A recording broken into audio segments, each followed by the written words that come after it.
C'est elle qui a réalisé ce commentaire et c'est elle qui va mener l'entretien tout à l'heure avec l'invité en bonne partie, parce que moi-même je suis là, c'est Jennifer Sachivi. On va l'écouter, on va la regarder, enfin l'écouter, la regarder à travers ses images et sa voix et on revient la découvrir au plateau. Des mets aussi variés que prisés, autant d'atouts qui font la richesse du patrimoine culinaire béninois. Au Bénin, la gastronomie est généralement considérée comme vitrine d'une tribu ou d'un peuple. Elle varie d'une région à une autre. On s'en sert notamment pour recevoir des hôtes, agrémenter une réception ou parfois comme outil de culte. L'art culinaire au Bénin va donc au-delà de la restauration. Elle est identitaire et incontournable dans plusieurs manifestations. Comme dans la plupart des pays d'Afrique de l'Ouest, la cuisine béninoise est composée d'aliments de base comme le maïs, le riz, le haricot, l'igname ou encore le manioc. Elle est toutefois très diversifiée et comporte un très grand nombre de recettes. Des breuvages sont également préparés à base de maïs, de mil, de sorgho ou de noix de palme. Le solabi est l'alcool de fabrication artisanale le plus connu. Toute la richesse du patrimoine culinaire béninois réside donc dans sa diversité. Un atout qui pourrait susciter l'intérêt s'il est promu et mis en valeur.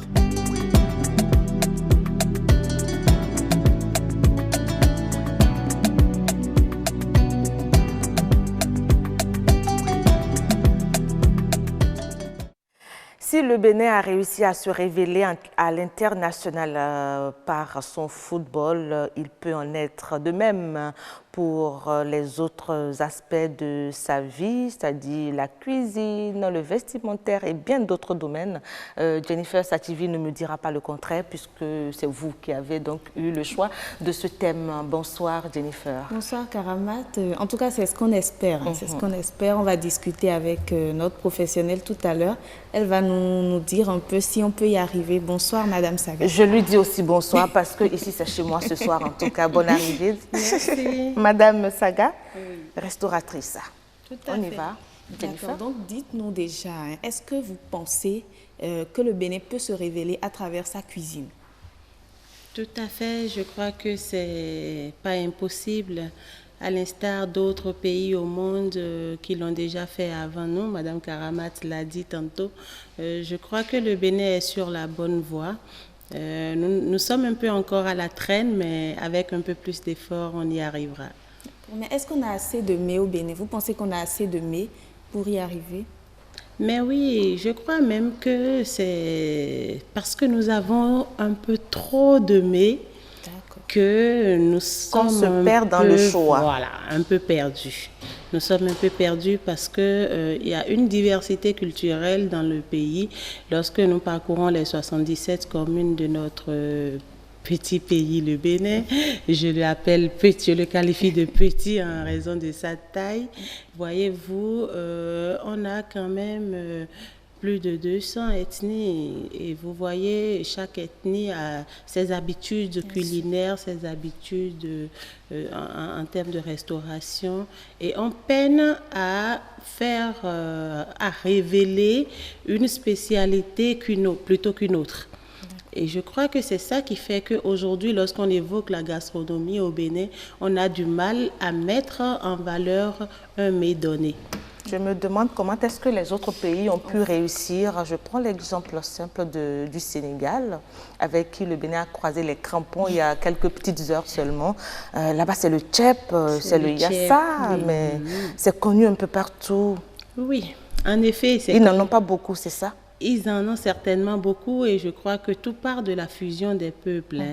Lorsque les peuples sont d'accord sur le goût et s'accordent sur l'équilibre diététique qu'on recherche dans un mets, lorsqu'on s'accorde sur sa façon d'être présenté et dressé en assiette, eh bien, il n'y a pas de raison à ce que l'on boude, que ce soit un plat de votre localité d'origine ou un plat d'ailleurs, dès lors que tous les éléments que vous recherchez en dégustant se retrouvent dedans, il faut avoir l'honnêteté intellectuelle de dire c'est bon et on travaille à valoriser cela. Je crois que c'est ce que donc le Sénégal a connu en parlant du tchèp et ce qu'on dira de la Côte d'Ivoire aussi avec son attiéké voilà. international. Donc voilà, c'est pas parce que ils sont meilleurs à nous, mais ça part d'une certaine fusion des peuples. On s'accorde sur un produit et tout le monde le travaille et on le porte haut. Est-ce qu'il n'y aura pas de difficulté dans ce sens parce que peut-être le popo va dire non, c'est le dacouin, quelqu'un de Porto Novo va peut-être dire c'est le canard. Est-ce que vous pensez qu'on pourra y arriver vraiment? C'est ce que Mme Saga disait, c'est justement parce qu'on en a beaucoup qu'on se perd dans le choix. On se perd et il va falloir à un moment donné arrêter de chercher à faire primer sa région ou la spécialité culinaire de sa région sur celle des autres et à s'accorder parce que nous... Et à être honnête, franc, sincère, oui, dire les choses telles qu'elles sont. Tout à fait, tout à fait. Il y a bien des plats qui peuvent être plus valorisés que d'autres dans notre pays. Et en restauration, nous, on a une facilité à identifier les plats qui sont les plus prisés. Que vous travaillez en traiteur, par exemple, à Cotonou, à Porto Novo ou dans le Mono et le Koufo, ou même dans le Septentrion, parce qu'il arrive quand même que moi je travaille à Parakou, à Natitengu, c'est déjà arrivé, eh bien, le télibo devient toujours l'incontournable. Ouais. Le béquin est incontournable avec le télibo. Le béquin, c'est ça, la sauce graine? Non, c'est le menthe. La sauce légume, la sauce feuille. C'est l'incontournable que l'on retrouve toujours en traiteur. Quel que soit le menu que le client vous propose, vous retrouvez toujours, qu'il soit du nord, du sud, de l'est ou de l'ouest, on retrouve toujours. Qu'est-ce que vous voulez nous faire comprendre par là, Madame Saga, si éventuellement on vous demandait, parce qu'il faut vous consulter, vous, spécialiste de la cuisine, si on vous demandait d'opérer un choix, vous avez le sentiment que beaucoup vont se pencher sur le télibob du Bénin, avec le Bénin, avec le menthe, je crois que c'est le must-have.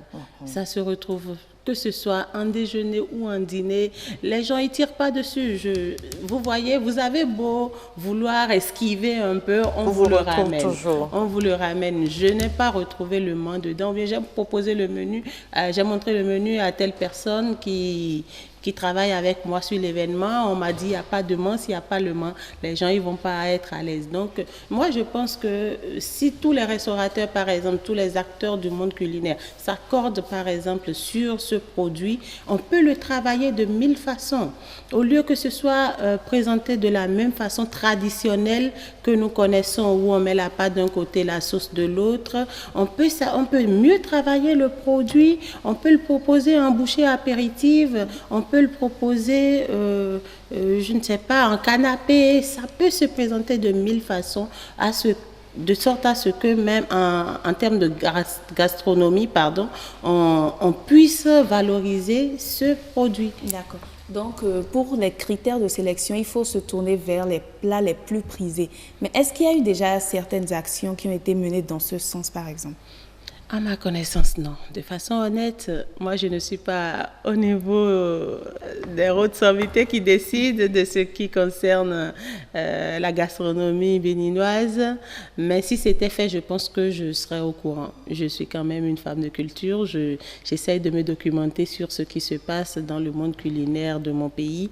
Et je n'ai pas connaissance qu'il y ait des actions concrètes qui se mènent ou qui se posent dans le but de révéler un plat béninois à la face du monde. D'accord. Et justement, comment on peut procéder à cette révélation? Si par exemple on identifie un ou deux plats, est-ce qu'il faut des foires? Est-ce qu'il faut des congrès? Comment vous pensez qu'on peut procéder? Moi, je pense qu'il faut déjà partir de l'idée de réunir les acteurs du monde de la restauration ou de la gastronomie. Il faut parler avec tout le monde, poser les vrais problèmes, énoncer l'objectif qu'on veut atteindre pour que tout le monde s'accorde là-dessus. Je suis sûre que des talents, ce n'est pas ce qui manque. Pour vous, Madame Saga, parce qu'il nous reste quelques secondes seulement, pour vous, quels sont les meilleurs moyens de valoriser nos mets? Les meilleurs moyens. Est-ce que c'est de les faire faire à la maison ou bien de les consommer dans vos restaurants? C'est quoi selon vous?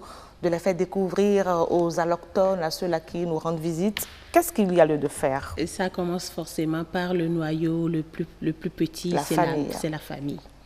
C'est la famille. Tant qu'on va continuer par faire manger aux enfants du shawarma, de la pizza, tout ce qui vient d'ailleurs, des forestières crêpes, voilà. Tout ça. Tant qu'on va continuer par faire visiter les restaurants aux enfants en leur mettant des cartes où ils ne retrouvent pas des plats qui sont de chez eux, on va toujours continuer par reléguer notre gastronomie au second rang. Donc c'est déjà au niveau de la famille que le plus grand travail doit commencer. D'accord, donc en faisant cela, nous allons contribuer au développement de la culture du Bénin, c'est sûr. Tout à fait, puisque si le repas est fait en famille et qu'on a des plats typiquement de chez nous, l'étranger, comme le disait Madame Karamotte, qui vient, on lui propose un plat de chez nous, eh bien, il est contraint de le déguster, de le découvrir déjà, de le découvrir, de le déguster, de l'apprécier, et il en parle une fois qu'il sort du pays, qu'il se retrouve d'un autre côté, et ça fait forcément sa fierté. Moi, quand je reçois des gens, la protéine que je propose le plus, c'est notre wagashi. Et je pense que l'on soit camerounais, que l'on soit congolais ou venu de... Ça peut passer. Ça passe à tout prix. C'est pas que ça peut. Ça fait toujours un waouh. On ne connaissait pas ce genre de fromage. Comment ça se fait? Il faut nous envoyer ça. Donc le fromage est une spécialité du Bénin, c'est ça? Mais oui, le wagashi est béninois. D'accord. On peut en être fier. Voilà. Jennifer, je crois que le plateau, il est quasiment terminé pour aujourd'hui.